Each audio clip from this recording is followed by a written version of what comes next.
Hello, sir. Hello.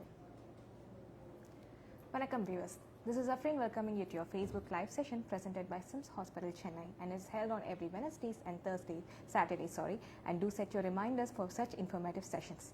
So today with us we have a beautiful doctor, an expert who is called as Dr. Purnima R Srivatsa, who is expertised in the Department of Ophthalmology, and she has an experience of more than 12 years and is expertised in various refractive surgeries and keratoconal and corneal disorders and also some premium cataract surgeries. And today she is here with us to talk about more of refractive surgeries. Thank you so much for joining us, ma'am.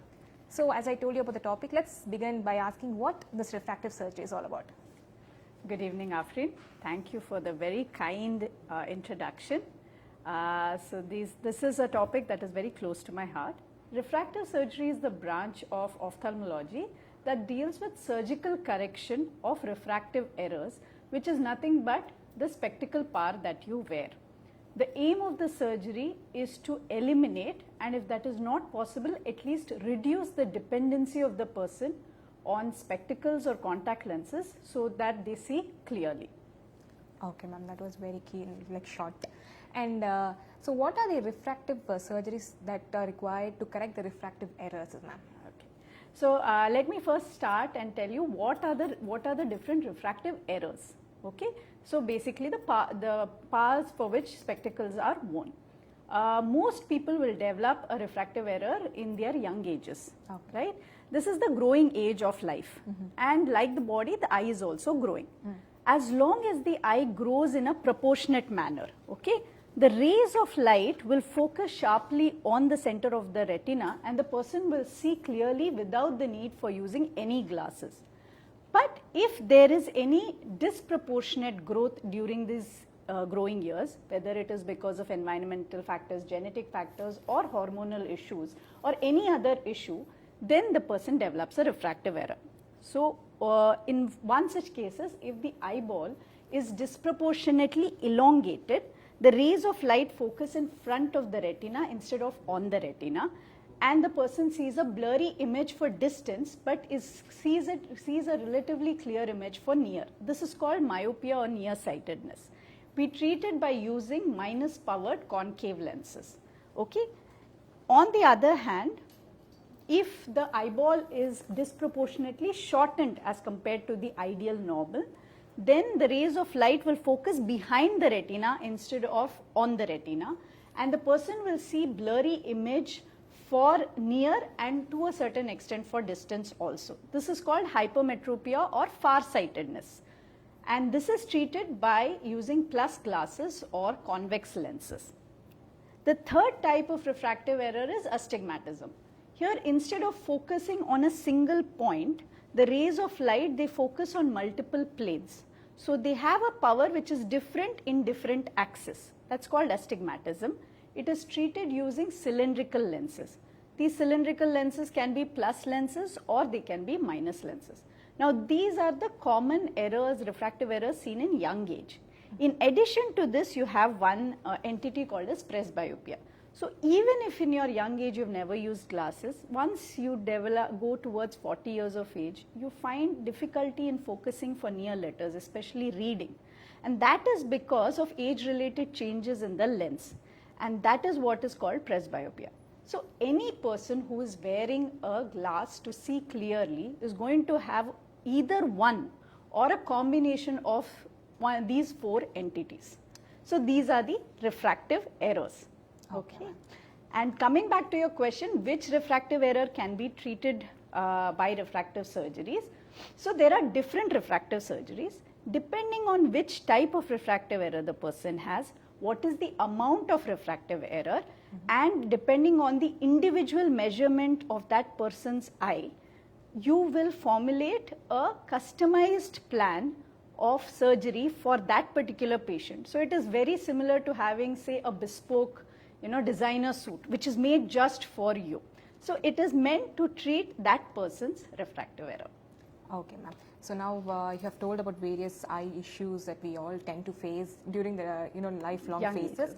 And ma'am, with this talk, I would like to ask you now, since you have mentioned about the elder people and the younger people, can I know in which age is the most common refractive disorders we face? Yes. So refractive errors are most commonly seen in the younger age group. These are the classic myopia, hypermetropia that I have described. As you grow old, as I said, everybody somewhere around 40s are going to develop some amount of difficulty in focusing for near, and that's presbyopia. In addition to this, if you see the senior citizens, once they start developing cataract, so like you have a pre-diabetic stage, you have different stages of cataract. So cataract is not like one single entity. It progresses gradually. So in the beginning stages, the blurring or the reduction of vision that happens because of the cataract is to a certain extent you can correct it by using some amount of glasses. So that is not a refractive error, but the treatment for that early reduction of vision because of cataract is also spectacles. Okay, right. So now you have spoken about the spectacles. Now, are there any procedures that are available to correct these refractive disorders, ma'am? Yes, there are different surgeries that are available to correct refractive errors. So first and foremost, refractive errors can be corrected by spectacles, that we know. Yes. Okay. In addition to this, there are some type of contact lenses that can also be used to correct the power. So it is just to it's optics, as I said. You use plus lenses, you use minus lenses, and you make a combination, and you can correct the refractive power. The surgical part of refractive error correction is divided into two. The procedure, refractive surgery has a fantastic evolution. If you look at the history, and it's so technology dependent, and as you have seen in the last 20 years, there's such a rapid development in all fields of technology. So the same has applied even to refractive surgery, and it's just beautiful the way it has evolved. But the few procedures that are performed all over the world, and which is what we are also performing here in the Department of Ophthalm and SIMS, are basically broadly divided into two parts: cornea-based procedures and lens-based procedures. So I'll just show you a small thing. So this, I'm just sorry. So the front part of the eye, the transparent part of the eye, is known as the cornea. Okay. So you have this is the front part of the eye, the transparent part, that's the cornea. And through this, if you can see in the black part, that's the lens, the crystalline lens. These two components are what focus rays of light into the eye and allow you to see. Okay. So the surgery is also on these two components, right? In the cornea-based procedures, we do change the shape of the cornea in such a way that the power of the spectacle is adjusted onto your cornea. And this is done using lasers. Okay. It includes LASIK, which I think many people are familiar with. Yes. Another procedure is advanced surface procedure, which has been around for quite some time. It used to be called PRK, but now there are a lot of technological advancements to make it even more better, and that's called advanced surface ablation. And the third procedure, which is relatively new, it's been around for almost since 2008, but that is small incision lenticule extraction, or SMILE procedure.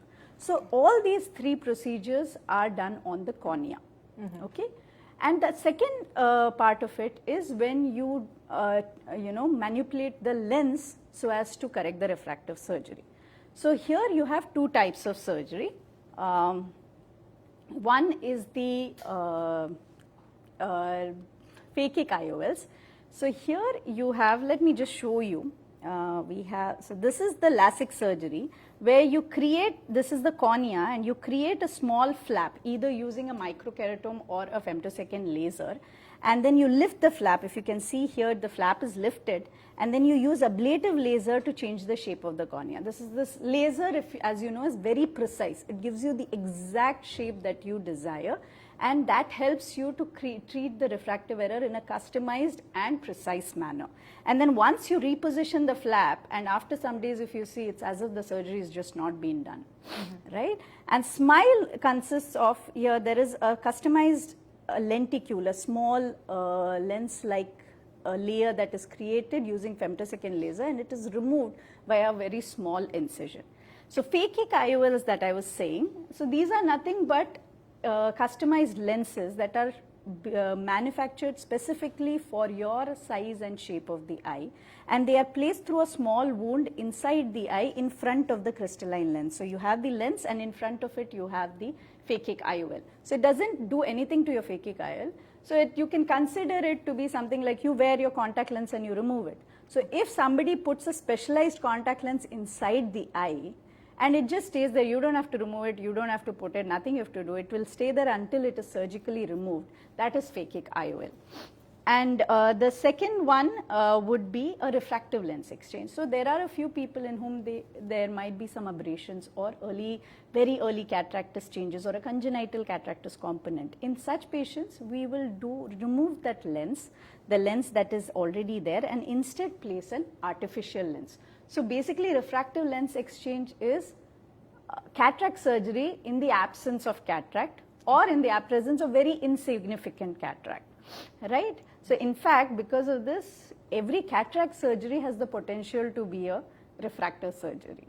Okay, that's very nice to hear, ma'am. I mean, you can literally change the shape of a cornea and all. It's really informative. Exactly, it's totally fascinating. And now, since you have mentioned about all these diseases, I would like to know, ma'am, these diseases or these disorders, to be precise, how do they come? You know, like are they genetic, or does it come because of our lifestyle, or what is it, ma'am? So for a long time, it was assumed that refractive errors are genetic. So if your father has power, your child is likely to have power. But this is not it is not a very direct genetic relation. You cannot say that this is the percentage, 100% you will get. Okay, there is some amount of genetic influence, definitely, especially for not the smaller powers, but for the higher powers, people who have -6 or beyond, you know, -12, -20, there's a very high likelihood that they will pass it on to their children. But what we are seeing, like the COVID pandemic, there is a significant pandemic of myopia that is happening in the last few years. In fact, it is in some Asian populations, it has been predicted that by 2050, 50% of the children are going to be wearing minus-powered glasses. So this kind of pandemic is not genetic. It is environmental. It is because of, you know, when you stay at home and, you know, because of the pandemic, they've had online classes. So your stimulation derived a myopia, that is, where you're constantly looking only at near objects and not looking at distant objects. So that is definitely a risk factor. And that's why when we have small children coming with refractive errors or for general checkup, we often tell the parents that limit the screen time. Of course, with online classes, it's difficult, but try and limit them as less as possible. And more importantly, give your child stimulus for long distance, like take them out, let them play games where they have to see a ball coming from distance, you know, because those things are gradually reducing. They are mainly on the tablets or on the video games, and you know, that can cause myopia. Okay, ma'am. Now getting back to the surgical questions, I want to know who and all can actually undergo these surgeries, ma'am. Yeah. So the only prerequisite is that your refractive error has to be stable. Okay. Now refractive surgery is a permanent procedure. You know, if your power keeps on changing, then the person will not get the full benefit of the surgery. So you know, before the age of 18, as I said in the beginning, that it's the growing phase. So it is expected that the power will change. So we do not perform refractive surgery before the age of 18 years. Okay? If you are above 18 years of age and if your power has remained stable for minimum 1 year, then you are definitely eligible to undergo evaluation for refractive surgery. Okay, now you have mentioned the word evaluation. I want to know what are the evaluation procedures or protocols that has to be done before getting into the surgery, ma'am? Yeah. So when you are interested and if, as I said, you're 18 and your power is stable, then we evaluate you thoroughly. An in-depth complete evaluation is done. It includes reconfirming your power, checking other aspects of your optical status like contrast vision, color vision, dominance, etc. And then you undergo a complete evaluation of the front and the back part of the eye to see if there is any condition that needs to be treated before you opt for the surgery, which can affect the outcome or can cause discomfort after the surgery. if there is any retinal weakness, weak areas that we detect, then we might opt to treat them prior to doing a LASIK surgery. And after this evaluation is done, then they undergo a set of scans. Now the scans, they measure different aspects of the eye, the cornea, the anterior chamber depth, the length. So basically the length of the eyeball, as I said, it's all about measurements. So if you measure the cornea, the shape, the thickness in all parameters and see whether the candidate is suitable, and if they are suitable, whether they are suitable for a cornea based procedure, a lens based procedure, or both. Okay, ma'am. Now, I think during a diagnostic, since I did my little bit research, I found out that there's something called LASIK scan or something like that. Yes. I want to know, ma'am, what it is actually and what does it actually measure? Okay, that's a lovely question. I'm glad you researched. So that makes my job easy. So as I said, every person is going to undergo a set of screening scans. So these include corneal tomography. So it is nothing but, it's like, a simple way to put it, it's something like a CT scan of the eye. Okay, where you see the different layers, but mainly what we are interested is the original shape, whether there are any weak areas in the cornea, and what is the thickness. Because when you change the shape, when you will ablate, you are going to reduce the thickness of the cornea. So the eye has to be able to sustain that change. So those measurements are taken. These are for cornea based procedures. In addition to this, to see whether they are lens based procedures, we check two basic parameters, that is the anterior chamber depth and the entire length of the eyeball. Okay, these are the basic scans. While doing these scans, or when I am evaluating the patient, if we feel the need to do, there are some findings that they might direct you towards some more scans as and when required. But these screening scans are done for everybody who is interested in LASIK, not just LASIK surgery, for any refractive procedure. And it is only when you clear these scans, like nothing wrong with the scans, will you proceed with the surgery. Okay, ma'am. Now, per se, I myself would like to go for a refractive surgery and I have cleared all the tests. So now, how do you say that, okay, this procedure is actually safe? Okay. Now, this is a very, very, valid point that everybody has, because, you're normal otherwise, and, is it safe is a question that many people ask us. So, there have, as I said, it's been an evolution, that there has been so much technological advancements that is happening. But every one of the procedures that I have mentioned, whether it is LASIK, whether it's SMILE, advanced surface procedures, or whether it is the phakic intraocular lens, all of them are currently practiced all over the world only because they have a proven efficacy and safety profile. Okay? In fact, amongst all elective surgeries in whole of medicine, refractive surgeries are one of the safest. If you go by the American Academy, their statistics, the risk of having permanent, irreversible and significant vision loss after a refractive surgery is quite low. They give statistics of somewhere around 0.03 or 2.05%. So it is quite safe, it is proven safe.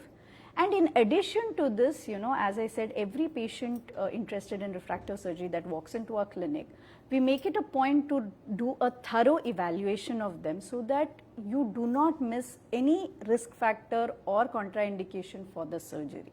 So there is a chance that you might want to get it done and the doctor might say, no, you are not. Despite having so many procedures, there is a small chance that you may not be eligible for the surgery at all, because safety comes first, even for us. What you can do is, when you are interested in refractive surgery, please give your surgeon a complete detailed history about any problems of the eye, as well as any other systemic issues that you might have had now or in the past, even if you think it is insignificant. These include any surgeries, any medications, including cosmetic treatments that have been done, like acne treatment also. People don't think that's important, but it's important for us. And allergies, and any hormonal treatments or hormonal state like pregnancy, lactation. Okay? A knowledge of these issues will help the surgeon guide you better, because if there is any issue in wound healing, or if there is a hormonal imbalance, that can affect the outcome. Okay. So to get a happy, safe outcome, if you discuss it well with your surgeon, I think they will be able to guide you better. So out of this, I have two questions, ma'am. First, let me go with the first question. That is the risk factors you have mentioned. And I would like to know what are the major risk factors we can expect when going for this surgery? No, so risk factors per se, as I said, anything that can affect wound healing. So you have something called as a keloid. Sometime in your childhood you had some small, everybody falls, they have sutures, I have a suture here, so you might have it somewhere. But some people, when that wound is healing, it should heal with hardly a line, right? But sometimes it heals with a growth-like structure. That is, it looks like some mass is growing out of it. That is called as a keloid tendency. Now, keloid tendency, they affect certain types of refractive surgery like surface ablation, because their wound healing is very important, right? So, those things, you may not think of this as to be important, but we do ask in our evaluation. Similarly, hormonal status, if you have any pills that are being taken for menstrual problems, or if you are pregnant or attempting to be pregnant, or PCOD, they can cause some amount of hormonal, but these are not complete contraindications. These are things that you can know so that we can guide you accordingly. Okay. I would say the only contraindication in the eye would be keratoconus or a suspect keratoconus. Now, so as I said, we are basically checking every aspect of the cornea before we touch the cornea, so that we know for sure that the eye can handle the change, right? So if already the person is showing some weak areas in the cornea, suspect areas in the cornea, then we might defer to observe and see whether it's remaining the same, it's changing, or what is happening, and then accordingly guide the person. So the scans and the history and the evaluation of the eye, like the retinal problems, these. So I think there is a lot, any surgical procedure will have some amount of risk, but if you ask people who have undergone successful surgery, the risk-benefit ratio, if you understand what you are looking from the procedure, what is expected, then it's quite beautiful actually. People are, and I've had patients who say that it's life-changing, that they don't see. We just look at it from a cosmetic aspect, but a person who has -6 power, the first thing that they do in the morning, as soon as they wake up, is they have to pick up your glass, because there is nothing other. The world is a blurry mess without your glasses. So the first thing they do is they wear their glass. So it's a kind of a freedom that only they can understand. That's true, ma'am. That's very well said, actually. Now, during the speech, like you have mentioned about a word called keratoconus, I would like to know what this keratoconus, because I haven't heard much about it, ma'am. and also how do you manage it? Yeah, so keratoconus is relatively not so common a disorder of the cornea. It basically causes localized thinning of the lower part of the cornea. I have a picture actually which will, so this is your normal shape of the cornea.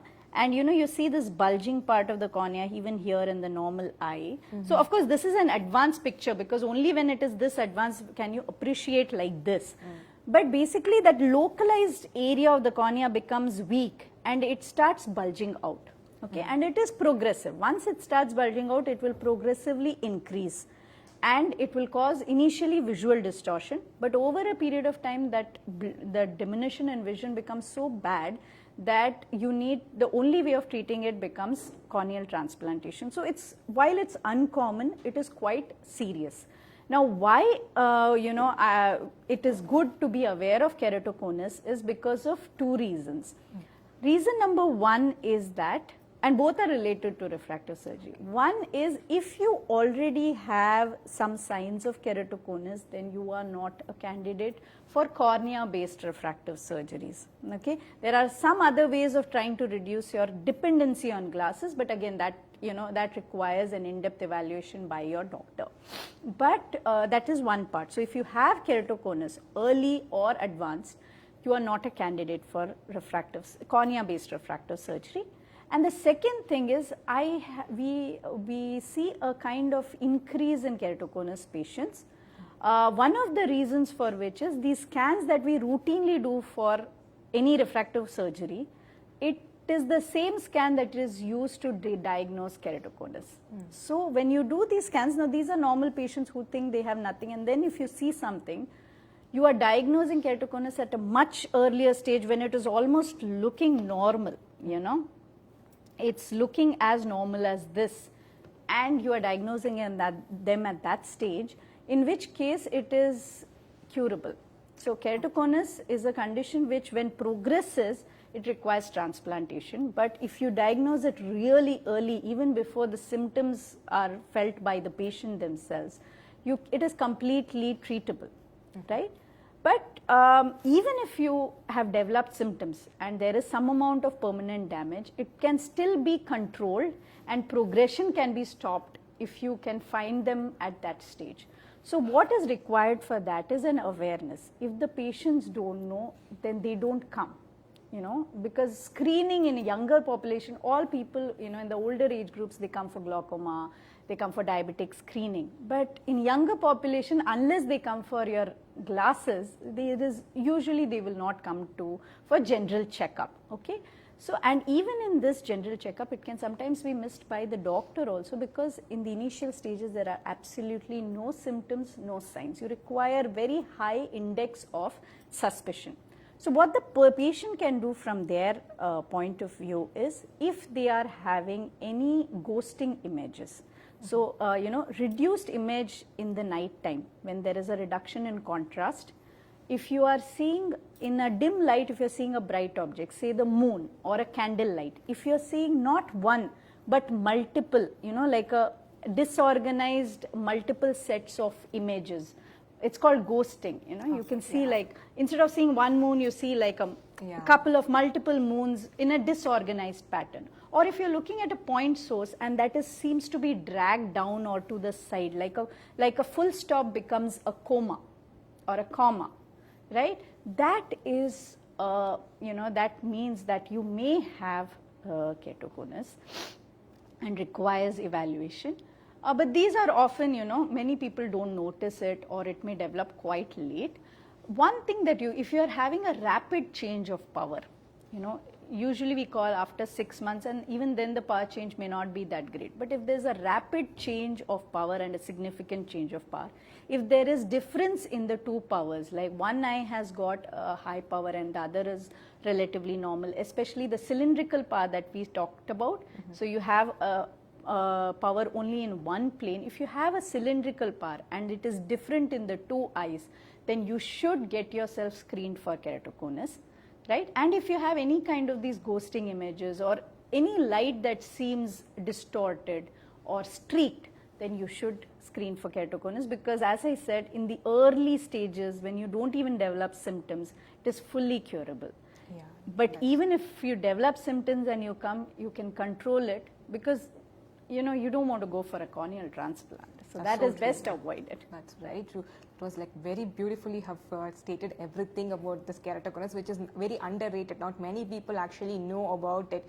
And next, ma'am, coming to cataract. Now, this is very much known, very familiar. People are very familiar with it. Now, I want to know the difference and the similarity with the cataract and the refractive surgeries. Yeah. So, as I said, you know, every cataract surgery has the potential to be a refractive surgery. And I'll tell you why. See, what is cataract? It's not a disease. It's an age-related process, okay? So you have the lens that I had shown inside the eye. So with age, it starts becoming opaque or opacified. And there is a gradual painless reduction in vision. Sometimes it is not even noticed by the patient. It will cause no other harm but the fact that your vision starts dropping, okay? And the only definitive treatment for it is surgery, and that surgery is always followed by the placement of an artificial lens so that you can see normally. Because if you remember, I don't know if you've seen, but my grandfather had one eye normal surgery, a modern surgery, but the other one, which was done years ago, had the soda mudi glass that they used to say, you know, because they used to in those days only remove the cataract, and that entire power of that lens has to be worn as a spectacle, and that used to be so thick. So we don't do that anymore. Surgeries have, the technique has quite modernized. That even that power is, the power of your normal lens is put into your eye. so that you don't have to wear really thick glasses, you just have a regular par. Now with technological advancements, you have got something called as premium lenses, premium intraocular lenses. These include toric lenses, multifocal lenses, extended depth of focus lens, and you have combination like multifocal and toric also. So what these lenses do is, you can calculate the exact power of your eye and order a lens according to that, and it will, and when you place it, see, you are anyway, every person, see, what I tell my patients is, every person on this earth, if they live long enough, they are going to develop cataract, right? So it's a universal phenomenon, and the only treatment is cataract surgery, and each surgery we are going to put one lens. But if you choose a premium lens which is going to correct the exact power of your eye, then that is going to help you see without glasses for distance and near in almost 90 to 95%. Maybe, you know, very small letters you might require a power, maybe. So, you know, we often keep the old people aside, you know, they are old, they don't need, but it's not the case anymore. Many of them are still, you know, they work beyond 70, they drive beyond 70, they have an active life, they all use tablets, mobiles, you know, their grandchildren are abroad and they're talking to them and they want to see them. So why, you know, why not give them that benefit? And unlike the, you know, the slight resistance you might have for refractive surgeries in a younger age group, this is inevitable. It is part and parcel of a daily ophthalmological care. So by using these premium lenses, we make a routine cataract surgery into a refractive surgery. That's true, ma'am. Just like you said, why not? Why not? They have all this. Why not just have a surgery instead of specs? And it can be availed. That's so true, ma'am. So eye being a vital organ, I would like to ask you few tips, not just few, I guess we need a lot of tips for this, because nowadays it's all modernized and everything is about tabs and TVs and all. So give us some tips for keeping our eye healthy, ma'am. Okay. So I would go with two don'ts. You know, prevention is definitely always better than cure. And we are seeing so many issues, as you're saying, and many of them are quite preventable. So, you know, there are two don'ts that I want to stress upon. Okay. Don't number one is, do not rub your eyes. Now, this is a very, I mean, in my entire talk, if there is one point you can take home, and if it is this point, I will be very happy. So, do not rub your eyes. Now, as I told you about keratoconus, it's a localized, you know, thinning of the eye. And only 10% of the cases it is genetic.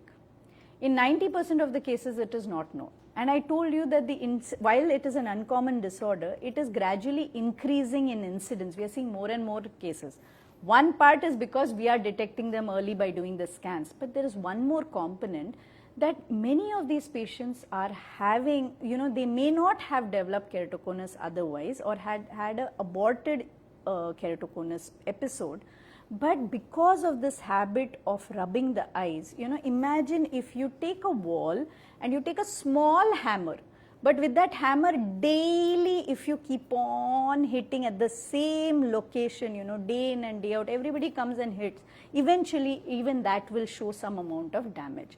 So if you rub your eyes, everybody rubs their eyes in childhood, but usually you get over the habit. But if that becomes a chronic issue, then you tend to cause, every time you rub, you cause a small inflammation in the eye. It releases certain chemical mediators, it disturbs the fragile equilibrium of the eye, and it becomes susceptible for damage, structural damage as well as functional damage.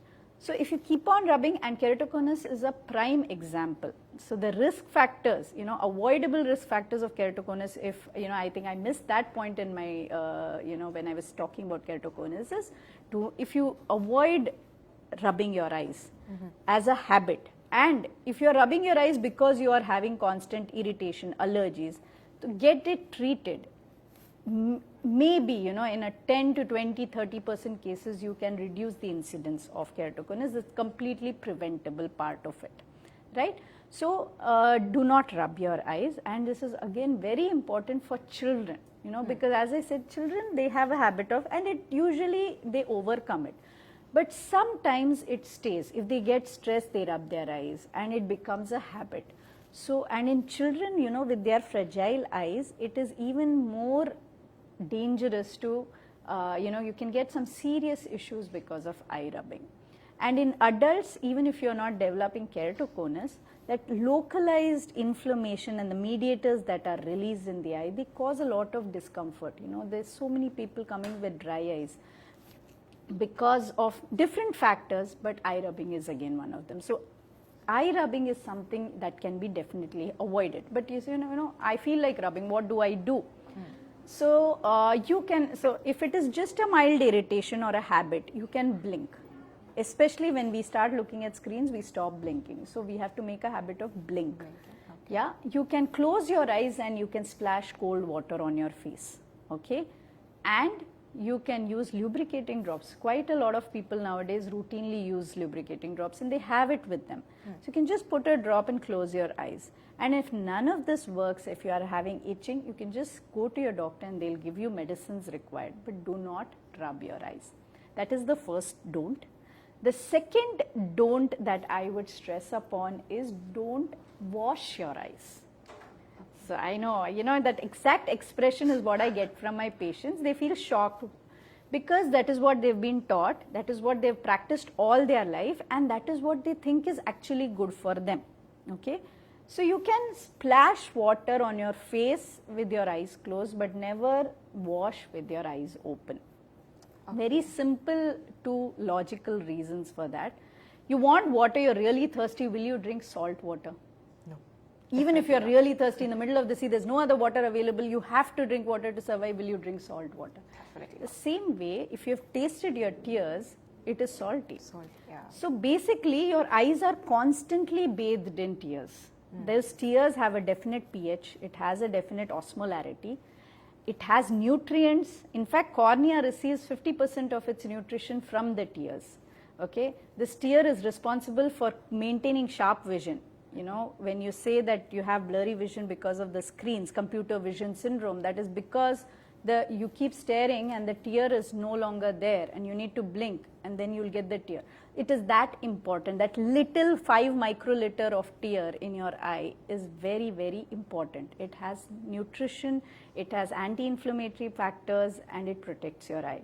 So when you wash with water, it is the same as drinking saline water instead of normal water, because the eye needs tears, it doesn't need normal water. The pH is disturbed, the antibacterial agents are washed off, the nutrition is washed off, and you don't really do any benefit to your eyes.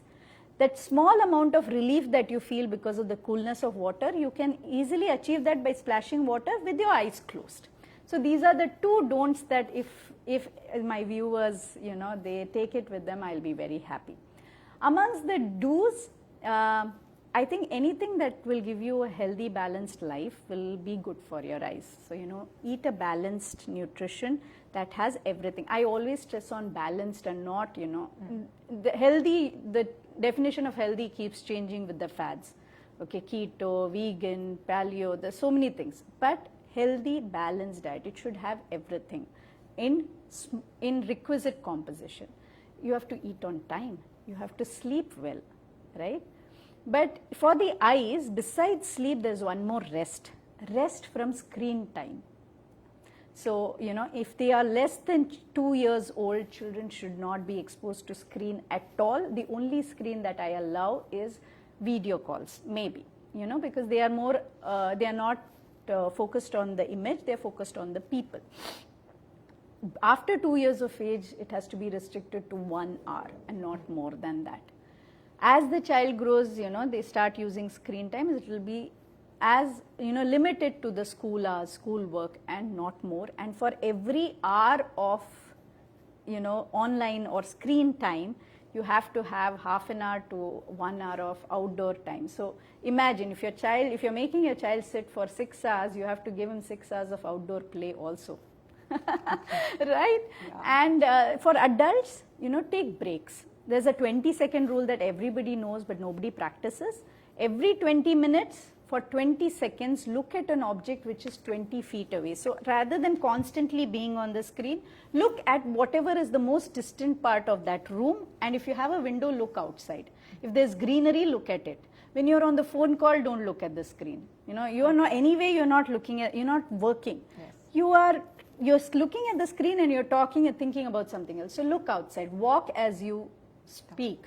You know, there are a lot of small things, but the main thing is rest. And every 1 hour you have to have a 10-minute break from the screen.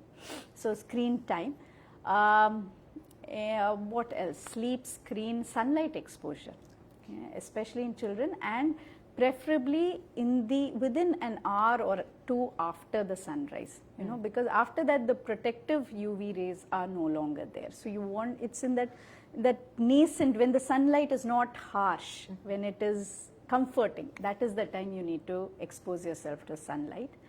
And last but not the least, I would advise you know, a routine checkup of your eyes, irrespective of whether you have symptoms or not, because there are things that your doctor will see which you might miss. Even in children, you know, there are a lot of things that, especially in children, we have a lot of limitations. They are, you know, you can't check them the way you can check adults. You cannot do a thorough evaluation. You have to be very flexible with the children. You have to use creative ways of seeing whether the child is able to see. Younger the child, difficult it is. So it's very important to have a regular checkup for children after the age of 40 years, definitely, because then you have glaucoma, you have diabetes, you have cataract, you have age-related macular degenerations. So a lot of things that can affect. So definitely after 40 and in your growing ages. Okay, ma'am. Right. Thank you so much, ma'am. Actually, for me, the take-home message will be that do not rub your eyes. I definitely would not do it again. Take care of your eyes. Yes, ma'am. And also, as ma'am said, early diagnosis is better prevention. I mean, better cure. Prevention is definitely. Yeah. So what you do is just like how we take a routine blood checkup. It is better to do a routine eye checkup also to prevent all the other disorders. And also, it is best to know that just not the spectacles is the solution. There is also another solution. That's the laser and the other surgeries. Thank you so much for such an informative session, ma'am. And next, we will meet up in the next session, viewers, with the most interactive session. Thank you so much. Thank you. The pleasure's all been mine.